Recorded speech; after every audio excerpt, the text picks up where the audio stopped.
Bismillahirrahmanirrahim. Assalamualaikum warahmatullahi wabarakatuh.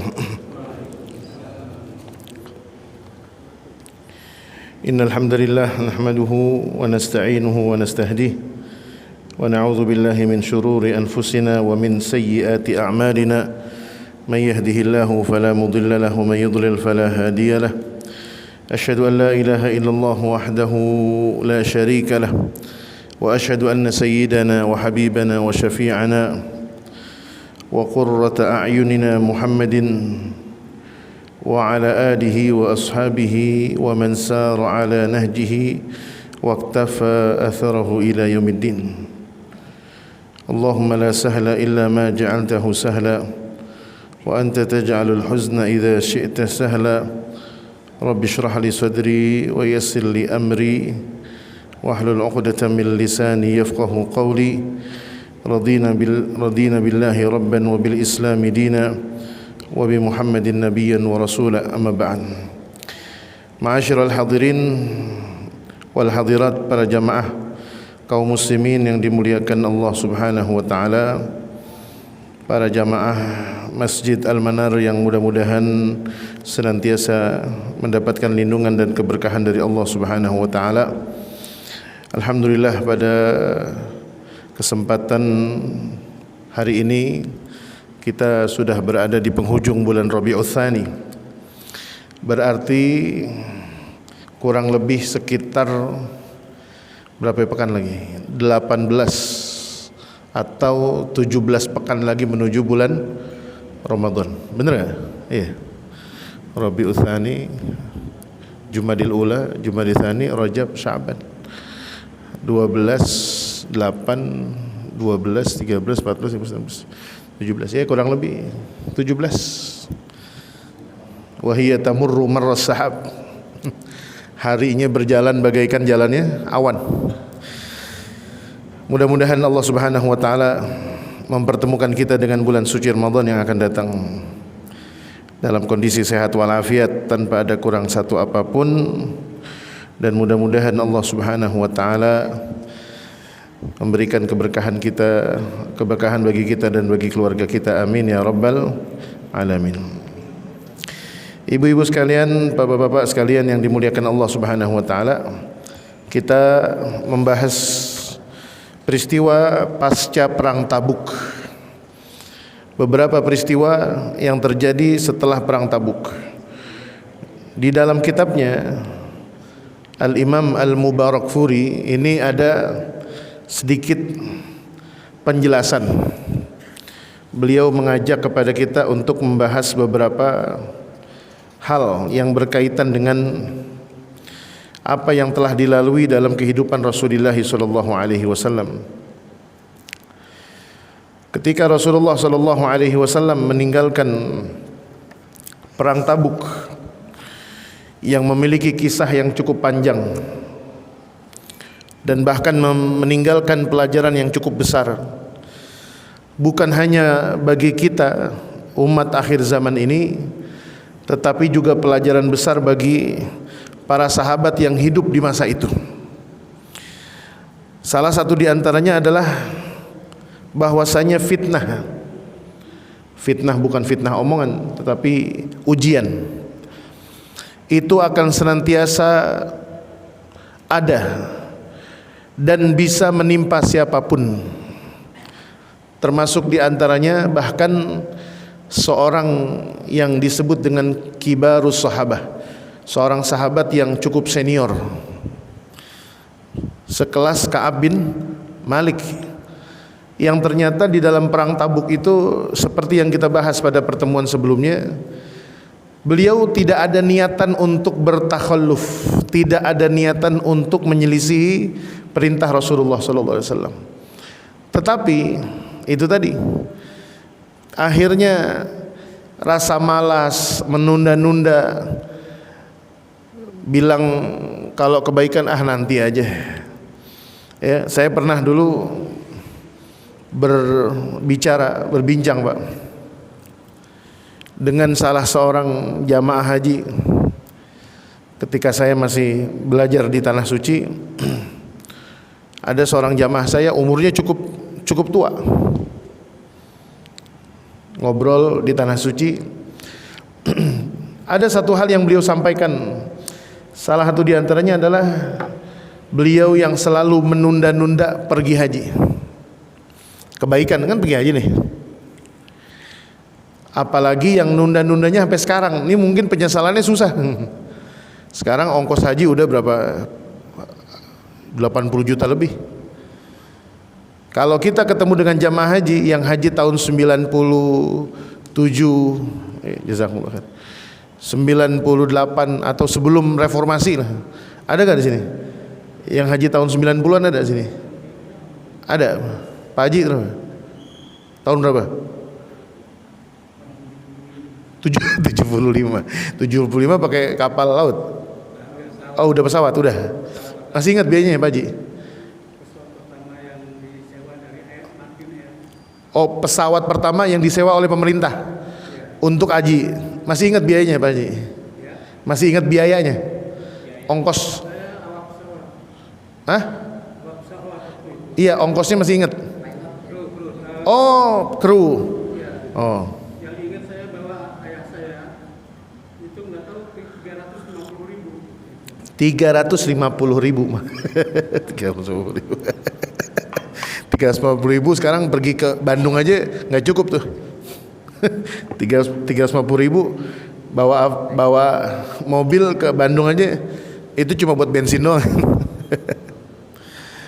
Ini seingat saya orang tahun 90-an tuh ongkos hajinya masih 9 juta ya, kurang lebih ya, 9 juta 10 juta ya.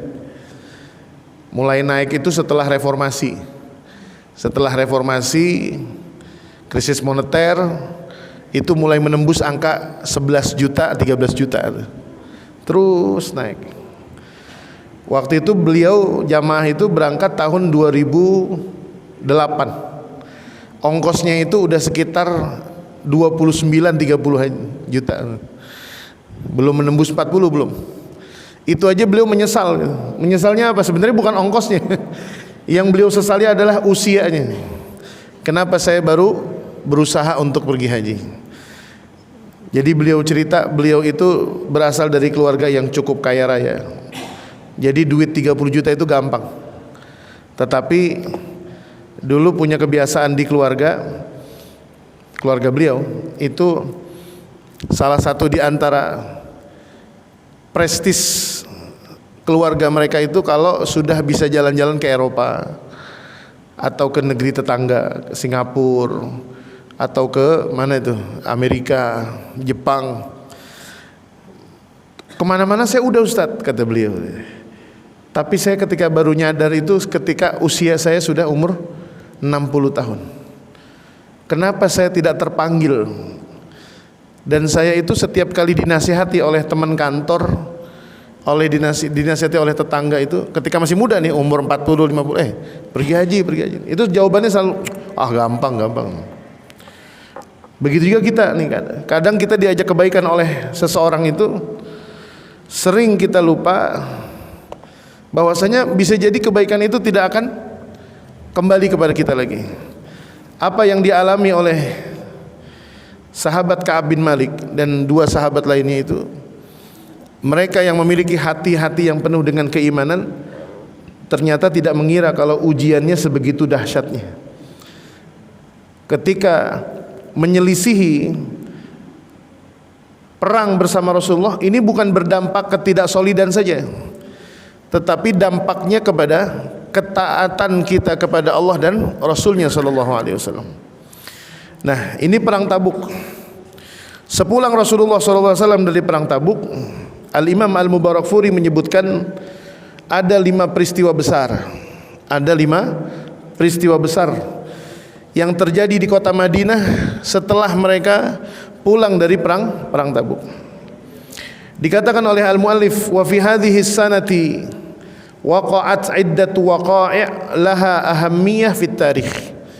Setelah peristiwa perang Tabuk ada beberapa peristiwa penting. Dan ini peristiwa tentunya berlangsung terjadi atas kehendak Allah. Dan perlu diketahui nanti ada yang pertama adalah peristiwa al-li'an, yang dimana hukum-hukum fikih yang hari ini kita pelajari itu terjadi di masa Rasulullah itu bukan berarti terjadi di waktu yang bersamaan, tidak. Contoh dari rukun Islam saja, perintah sholat itu tidak pada tahun yang sama dengan perintah puasa, perintah zakat, perintah haji, itu nggak ada. Itu peristiwanya nyicil-nyicil. Yang terjadi pada rukun Islam yang terjadi di Mekah cuma satu, apa? Perintah sholat. Perintah puasa kapan? Puasa terjadi di Madinah tahun kedua di bulan Ramadan. Itu pun setelah 2 tahun tinggal, atau setelah 1 tahun tinggal di Madinah. Kemudian apa lagi? Zakat belum lagi. Kalau jihad udah sejak perang Badar. Apa lagi? Haji nanti baru disyariatkan. Nah, yang pertama, peristiwa yang terjadi setelah perang Tabuk ini adalah ba'da qudumi Rasulullah sallallahu alaihi wasallam min Tabuk waqa'a al-li'an. Terjadinya peristiwa al-li'an. Udah nanya belum sama Ustaz nih? Lupa nih kayaknya. Al-li'an. Ada yang tahu al-li'an? Al-li'an ini diambil dari kata laknat. Kan itu ya?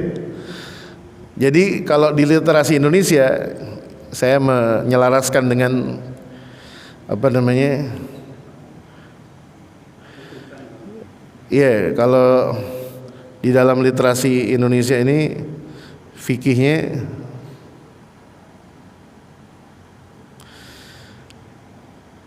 ada istilah yang disebut dengan al-li'an, itu saling melaknat antara sepasang suami istri, suami dan istri. Dalam sebuah firman-Nya itu Allah Subhanahu wa taala mengabadikan peristiwa al-li'an, peristiwa yang saling melaknat antara suami dengan istri, yaitu seorang sahabat yang bernama Uwaimir Al-Ajlani dan istrinya. Ini kita tidak akan bahas secara terperinci, tapi yang jelas peristiwa ini terjadi setelah perang Tabuk. Dan ini diabadikan oleh Allah Subhanahu wa taala dalam surat An-Nur ayat ke-6 sampai ayat ke-9.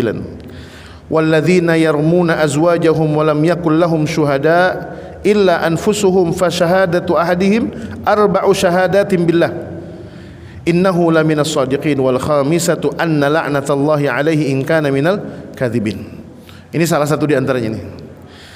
Kemudian ketika sahabat Uwaimir Al-Ajlani ini, Uwaimir Al-Ajlani ini terlibat persengketaan antara dia dengan istrinya, yang dimana dikatakan Uwaimir ini dalam riwayat dia menuduh istrinya berzina.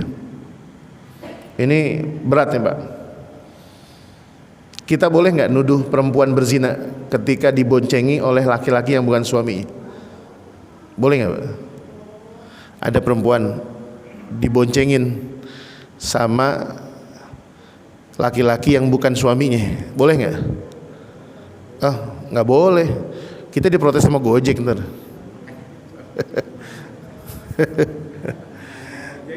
Iya, makanya Indonesia kan adat ketimuran, kita mau nggak mau istri kita naik Gojek. Meskipun sampai sekarang alhamdulillah istri saya nggak pernah naik Gojek. Ketika masih sehat istri saya itu alhamdulillah nggak pernah naik Gojek. Diboncengin sama yang bukan mahramnya alhamdulillah nggak pernah. Diboncengin sama encingnya sering kalau laki-laki. Encingnya laki-laki, mahram. Tapi kalau sama yang non mahram alhamdulillah nggak pernah. Saya tanya kenapa? Nggak mau. Kalaupun harus naik angkutan Gojek itu paling gokar. Oke. Terus kalau yang kita lihat bukan penumpang Gojek biasa nih. Sekarang kan kita kan kadang berpikir kemana-mana nih. Ada pengendara motor, helm ojol, jaket ojol, tapi penumpangnya mesra banget itu. Kok penumpang mesra banget gitu? Ada nggak begitu? Suka ngeliat gak? Ya kan? Kita nggak bisa nuduh sembarangan, Pak. Bisa jadi istrinya habis dijemput pulang kerja, ya kan? Masa bapak mau negor, mas, ini siapanya? Nggak boleh.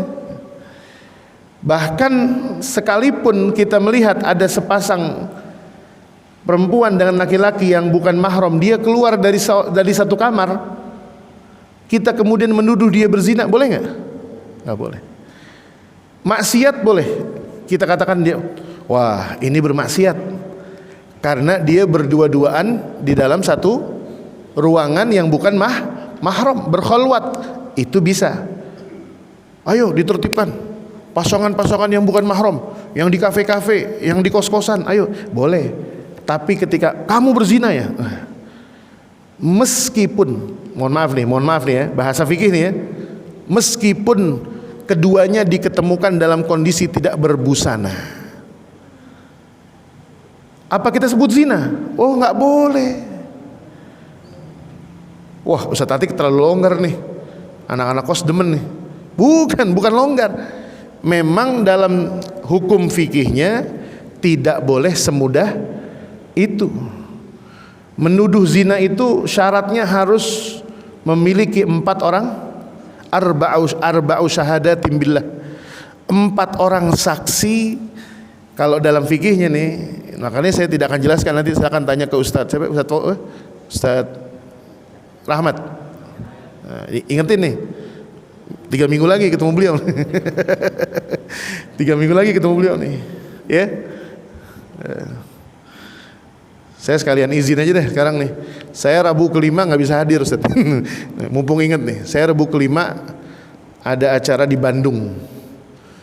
Saya meskipun berangkatnya pagi subuh, saya tanya ke acara di sana, saya selesai jam berapa?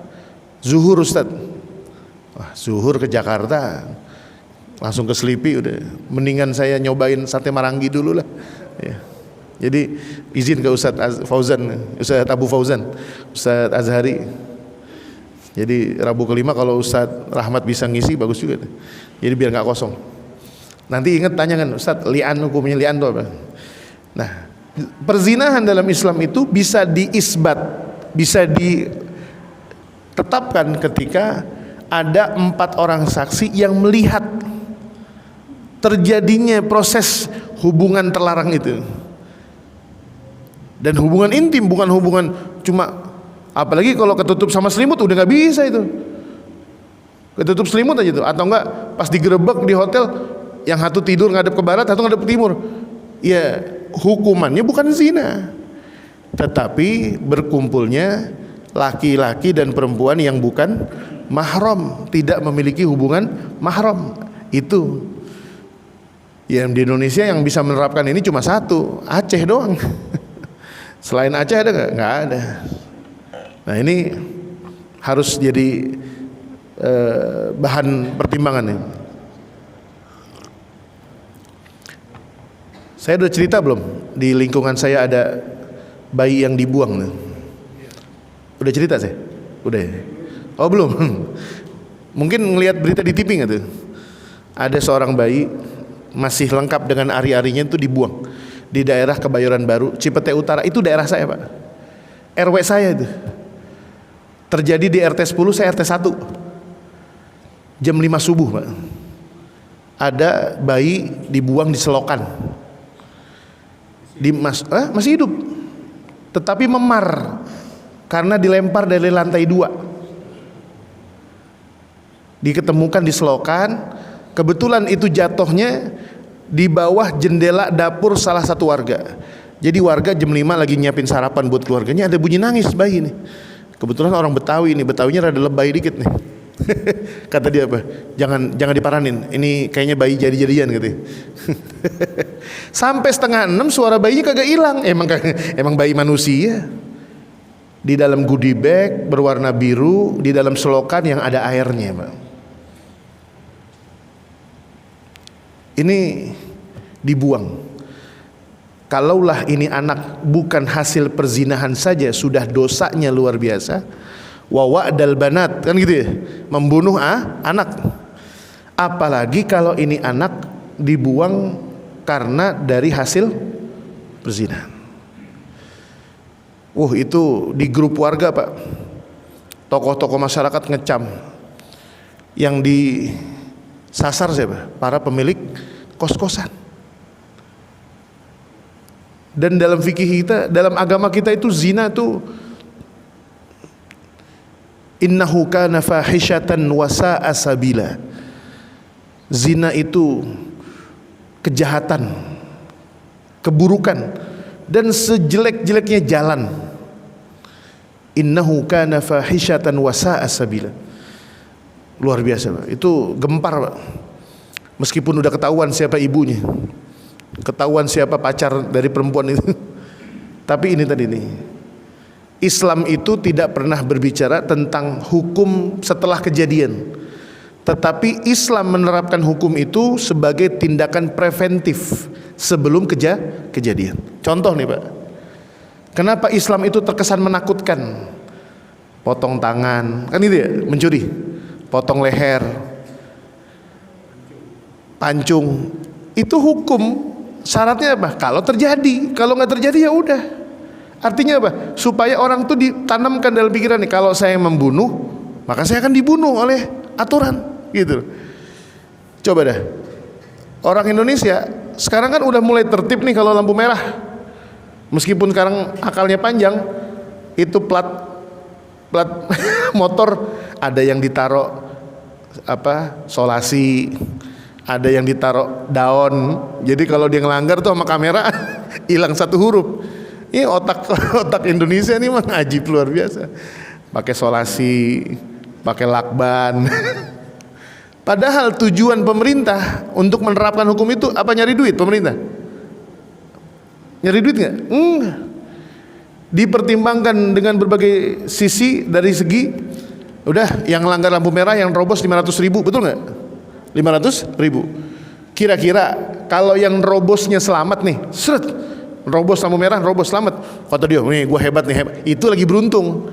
Tapi kalau dia robos ngadunya sama tronton, palanya pecah, murahan mana nyawa sama 500.000? 500.000. Helm yang kita pakai yang harganya 80.000 mungkin tidak akan berarti kalau kita menggunakannya dengan kesombongan. Helm doang ditilang sama polisi, kena tilang 200.000. Wow, helm doang Pak, deket Pak rumah saya. Itu lagi sehat. Tapi kalau kita kesundul sama tronton, pala kita nggak terselamatkan, 80.000 itu terasa lebih berharga daripada sekedar kepala. Nah, hukum li'an ini terjadi. Nanti tanyakan ke Ustadz Rahmat. Dan ini terjadi setelah perang Tabuk antara sahabat yang bernama Uwaimir Al-Ajlani dengan istrinya. Yang kedua, nanti saya akan ada kesimpulan nih. Yang kedua, peristiwa dirajamnya seorang wanita dari suku Ghamdan. Suku Ghamdan. Kalau marganya sekarang Al-Ghamidi. Ada imam yang terkenal Sa'ad Al-Ghamidi. Ini satu kabilah nih. Ada seorang perempuan, ini terjadi pertama kali dalam Islam. Kapan? Setelah pulang dari perang Tabuk. Dari perang Tabuk, ada seorang wanita yang berzina, mengaku kepada Rasulullah dalam kondisi hamil dari hasil berzina. Dalam hadis dikatakan, ya Rasulullah, aqim alayyal had. Wahai Rasulullah, tegakkan hukum Allah pada dariku. Di sini ada beberapa versi riwayat. Rasulullah Shallallahu Alaihi Wasallam menanyakan kepada para sahabat tentang perempuan ini. Afiha junun.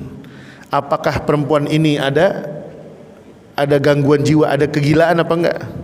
Kata sahabat, oh enggak ada, sehat-sehat aja. Yang kedua, dalam riwayat Rasulullah nyuekin itu, kayak nggak ngedengerin. Sampai ini perempuan teriak-teriak, ya Rasulullah, inni qad zanaitu, saya telah berzina. Pertanyaannya, Pak, kalau yang datang kepada Rasulullah ini adalah perempuan yang berzina, pertanyaannya, kemana laki-lakinya? Bapak nggak nanya begitu? Ketika ngebahas di sini, Bapak pernah nggak tanya, kok yang dirajam dia doang, mana laki-lakinya? Betul nggak? Kan hadisnya begitu. Para ulama mengatakan, ada yang mengatakan bahwasanya laki-lakinya nggak mengakui, bukan nggak mengakui berzina, dia tahu dia berzina, tapi dia nggak mau menyerahkan diri kepada Rasulullah, dan Rasulullah tidak mencari-cari. Disinilah letak kebijaksanaan. Penerapan hukum Islam itu akan menjadi benar ketika penerapannya benar. Rasulullah, ini perempuan hamil, zina. Kata Rasulullah, ditanya nih, diverifikasi, ini perempuannya gila apa enggak? Kata sahabat, enggak, sehat, enggak punya gangguan jiwa. Akhirnya kata Rasulullah, yaudah pulang aja. Bahasa kita, ibu pulang aja bu. Ngapain?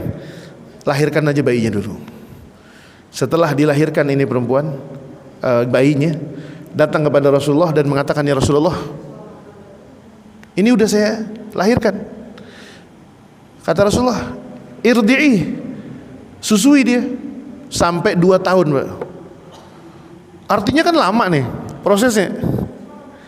Para ulama mengatakan,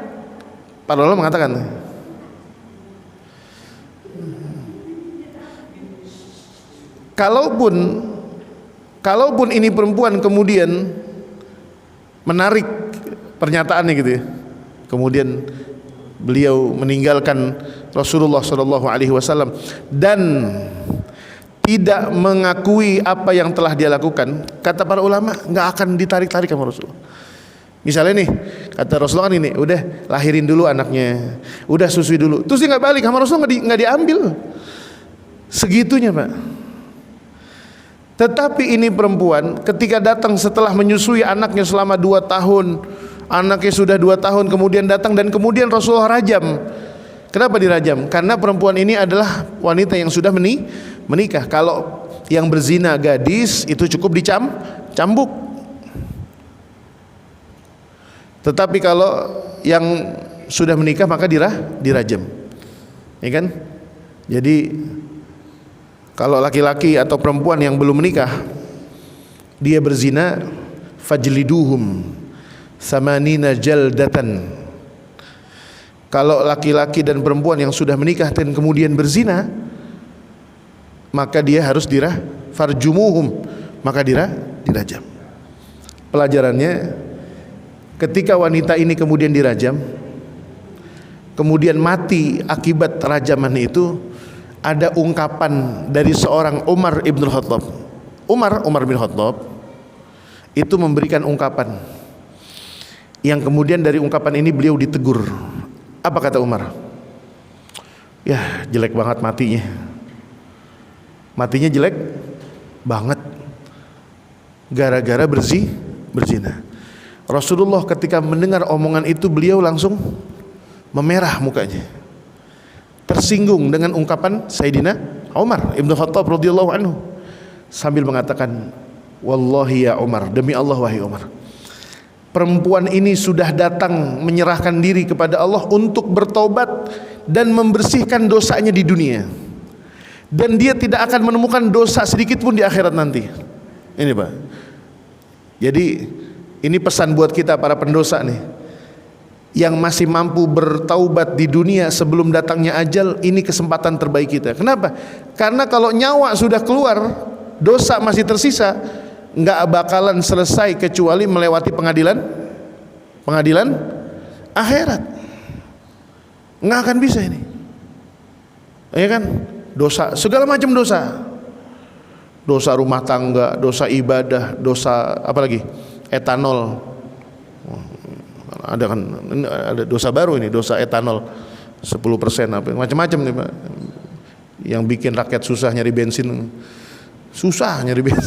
Negara kaya tapi bensin susah, Masya Allah, luar biasa. Saya kalau ngisi bensin kudu nunggu jam 10, jam 11 baru sepi, Masya Allah. Macam-macam dosanya, korupsi apa sih, naudzubillah min. Kalau nyawa sudah keluar, selesai itu, ditangguhkan semua. Ada bahkan dosa itu yang kagak pakai nunggu, dibalas di kapan dibalasnya? Di alam barzakh. Dipukul di palu setiap hari, kan gitu ya nasyid zaman dulu tuh. Tentulah ia sadarkan diri, hidup di dunia yatim piatu, akhirat merugi, disiksa di kubur, kan gitu. Ya Allah, dunia udah susah hidup, di kubur masih disiksa juga. Ini perempuan bertobat kepada, kata Rasulullah apa nih? Ungkapan terakhir Rasulullah, Pak. Wallahi la wuzzi'at taubatuha. Kalaulah perempuan ini taubatnya dibagikan ila sab'ina, kepada 70 orang min ahlil Madinah, daripada penduduk Madinah. Madinah orang isi siapa? Abu Bakar, Umar, Utsman, Ali, waduh, sahabat semua. Kalaulah ini taubatnya perempuan ini dibagikan kepada penduduk Madinah, lakafathum, kepada 70 orang, itu cukup. Luar biasa, Pak. Jadi yang namanya husnul khatimah itu belum tentu ketika orang itu menutup usianya, meskipun kisah sebelum akhirnya, bukan kisah akhirnya, kisah sebelum akhirnya orang ini misalnya melakukan pencurian, tapi udah keburu tobat. Dulunya mabok, tobat, aktif di masjid, ngaji, ibadahnya bener, selesai. Meskipun orang nyebut ini dulu mabuk nih, tapi udah tobat, selesai, Pak. Yang ditulis itu adalah akhir daripada amalan. Ini yang kedua.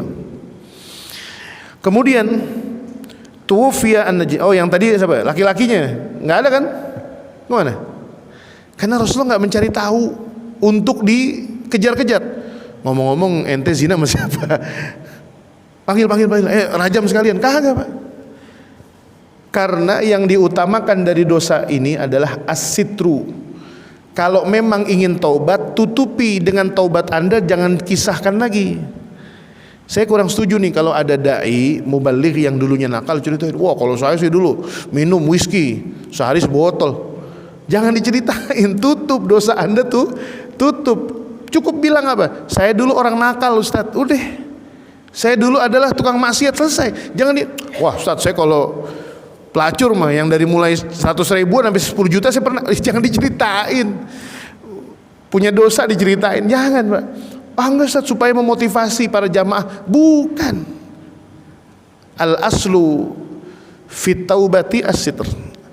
Yang paling mendasar dalam taubat itu adalah tutupi dosa Anda. Makanya kalau kita nerima orang, Pak, lagi curhat tentang dosanya, Pak, jangan dikorek-korek, Pak. Ya Allah, Ustaz, saya mau taubat, Ustaz, saya habis zina. Zina sama siapa? Di mana? Itu berapa nyewa hotelnya? Hah? Berapa kali main? Jangan, Pak. Jangan tuh. Selesai itu.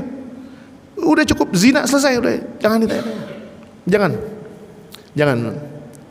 Bahkan ketika saya menghadapi ada orang yang dulu pemabuk, Pak, mabuk.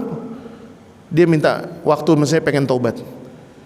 Dia mabuk sama teman-temannya. Saya kagak tanya temannya siapa namanya. Padahal itu orang di lingkungan saya. Saya kan nanya, ente sama siapa aja, mah? Kagak saya tanya. Biarin aja. Supaya apa? Bisa jadi dari pertobatan dia justru akan terdengar dengan teman-teman yang masih nakal. Oh, dia ditobat tuh. Dia tobat. Kemudian yang ketiga, peristiwa yang terjadi setelah perang Tabuk, tufiya an-Najasyi Ashamah. Raja Habasyah yang bernama Asham an-Najasyi, di sini terjadi peristiwa wafatnya beliau. Malikul Habasyah fi Rajab, pada bulan Rajab. Wa shalla alaihi Rasulullah sallallahu alaihi wasallam salatal ghaibi fil Madinah. Ini yang saya mengatakan. Para ulama bersepakat mengatakan bahwasanya Raja An-Najasyi adalah seorang muslim dengan dalil yang kuat ini, bahwasanya Rasulullah menunaikan salat ghaib kepada atas jenazah seorang raja yang masuk Islam tetapi tidak pernah bertemu dengan Rasulullah SAW. Termasuk diantaranya adalah keislamannya siapa tuh? Uwais Al-Qarni. Itu khilaf di kalangan ulama. Bukan khilaf mengatakan dia tabiin, bukan. Ada yang masih kuat mengatakan ini sahabat. Artinya gini, bukan sahabat. Uwais Al-Qarni ini masuk Islam di saat Rasulullah masih ada, tetapi tidak sempat bertemu dengan Rasulullah. Tetapi Rasulullah sudah mengatakannya, nanti akan datang seorang pemuda dari Yaman, orang soleh, yang kalau ngangkat tangan doa itu kagak pakai ditunda diijabahnya. Waduh. Salah satu di antara sahabat yang penasaran siapa? Umar ibnul Khattab. Umar ibnul Khattab penasaran nih. Setiap tahun musim haji kalau ada rombongan dari Yaman ditanya, siapa yang datang dari Yaman? Siapa yang namanya Uwais? Siapa yang namanya Uwais? Dicari-cari. Ketemu. Sampai ketemu Uwais, dibilang, doain saya. Minta kepada Allah supaya Umar diampuni dosanya. Supaya saya dijadikan ahli surga. Uwais bingung nih, Pak. Kenapa? Rasulullah nyebut nama ente. Waduh. Luar biasa, Pak. Rasulullah nyebut-nyebut Anda. Anda ini orang yang dikatakan doanya mustajab. Uwaisnya kagak tahu, Pak. Wah, kalau kita, Pak, tahu begitu, Pak. Udah pasang plang di rumah. Terima jasa doa. Kita dipuji-puji mengguru aja udah jalannya udah kagak napak. Emang kagak napak sih, pakai sendal kan. Kagak nyentuh aspal. Ini yang ketiga. Yang keempat, peristiwa yang terjadi di Madinah setelah perang Tabuk ini, tuwfiyat Ummu Kulsum bintan Nabi sallallahu alaihi wasallam. Wafatnya putri Nabi yang bernama Ummu Kulsum. Ummu Kulsum ini adalah istri dari sahabat Utsman bin Affan yang kedua. Karena Sayyidina Utsman bin Affan punya gelar Dzunnurain. Seseorang yang memiliki dua cahaya. Maksudnya apa? Dua cahaya ini adalah maksudnya putri Rasulullah. Pertama beliau menikah dengan putri Rasulullah yang bernama siapa? Zainab. Iya, Zainab ya. Saya lupa tuh namanya. Kalau nggak salah Zainab. Zainab meninggal, kemudian nikah dengan adiknya yang bernama Ummu Kulsum. Ini dalam syariat dibolehkan. Kalau istilah orang Betawi namanya turun ranjang. Turun ranjang. Boleh turun ranjang. Tapi yang selagi adiknya masih single. Artinya jadis atau janda. Jangan kemudian adiknya suruh cerai. Ente bercerai dah, saya mau turun. Kagak boleh. Kagak boleh. Terjadi di bulan Sya'ban, fahazina 'alaiha huznan syadidan, dan Rasulullah SAW sangat sedih luar biasa. Sampai kemudian Rasulullah mengatakan, "Lau kanat indi thalitsatun la zawwajtukaha." Kalau saya masih punya anak perempuan yang ketiga yang masih single, saya akan nikahkan kepada engkau wahai Utsman. Karena Utsman ini adalah seorang laki-laki yang soleh, yang memiliki akhlak yang luar biasa. Bahkan malaikat pun malu dengan Utsman bin Affan karena sifatnya pemalu. Yang terakhir, mata ra'sul munafiqin. Nah ini nih berita gembiranya nih. Meninggalnya atau matinya kepala atau pentolannya orang-orang munafik. Siapa? Abdullah bin Ubay bin Salul. Abdullah bin Ubay bin Salul. Ada dua kan, Abdullah bin Saba dan Abdullah bin Ubay bin Salul. Abdullah bin Saba ini ceritanya nanti panjang lagi nih. Benih-benih Khawarij dari dia. Abdullah bin Ubay bin Salul mati ba'da marja'i Rasulullah SAW min Tabuk. Kan dia kagak ikut perang tuh. Dia ada di Tabuk, ada di Madinah, Rasulullah pulang dia mati. Fastaghfara lahu Rasulullah.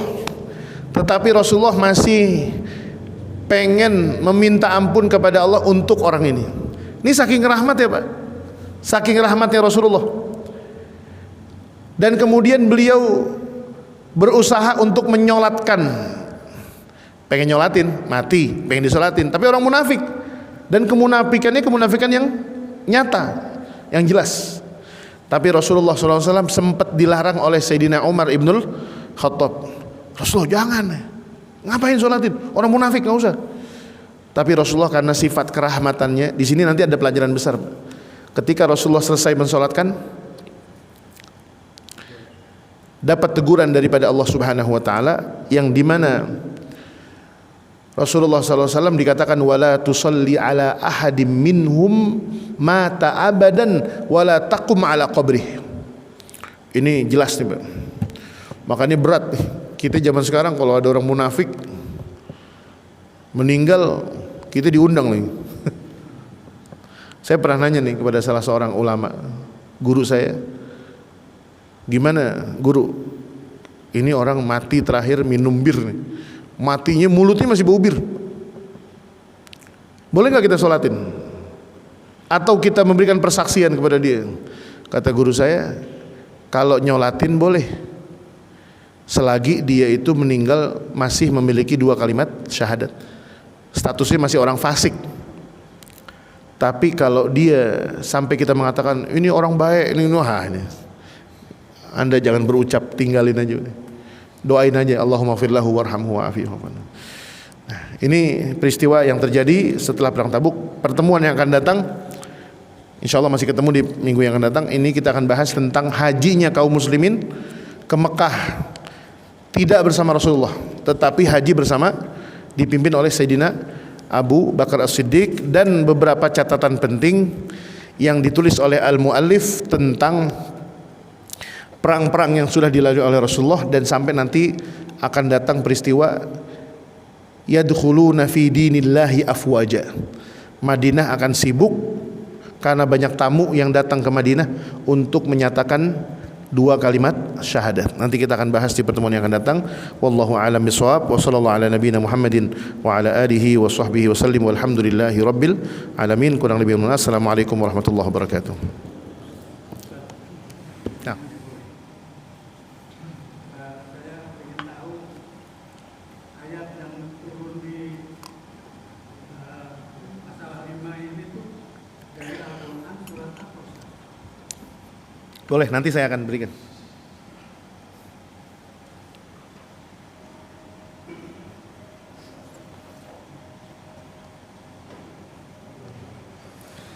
Ada beberapa ayat memang yang diturunkan berkenaan dengan 5 peristiwa. Kalau al-li'an ada ayatnya. Kalau tentang rajam perempuan tadi itu tidak ada. Kalau tentang rajam, tentang wafatnya Ummu Kulsum tidak ada. Yang ada cuma yang terakhir lagi tuh, matinya Abdullah bin Ubay bin Salul. Nanti ada.